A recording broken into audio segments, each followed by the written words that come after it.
शिवसेना भवनामध्ये ठाकरेंच्या शिवसेनेची एक महत्त्वाची बैठक पार पडली। या बैठकीला पक्षाचे सर्व नेते उपनेते हजर होते।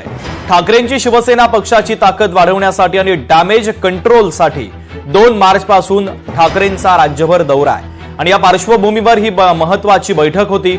एकनाथ शिंदेंचा बालेकिल्ला असलेल्या ठाण्यापासून ठाकरेंच्या शिवसेनेचे नेते दौऱ्याला सुरुवात करणार आहे। तर 2 मार्चला सर्व महत्त्वाचे नेते ठाण्याच्या दौऱ्यावर असतील, तर उद्धव ठाकरे 9 मार्चला मुलुंडमध्ये ईशान्य मुंबईतील कार्यकर्त्यांचं शिबिर देखील घेणार आहेत। शिवसेनेचे नेते राजन विचारे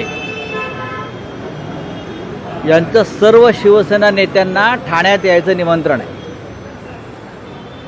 2 मार्चला शिवसेनेचे सर्व नेते ठाण्यात जाणार आहेत। महत्त्वाच्या बैठका, कार्यकर्त्यांना भेटणं, पदाधिकाऱ्यांना भेटणं, संवाद साधणं। बऱ्याच दिवसांनी ठाण्यामध्ये आम्ही एकत्र जमतो आहोत। ठाण्यामध्ये संघटनात्मक बांधणीचं काम राजन विचारे यांच्या नेतृत्वाखाली सुरू आहे। त्या संदर्भात तिथे चर्चा होईल। पुढल्या टप्प्यामध्ये आम्ही पालघर, रायगड, बीडला असं ठरत आहे।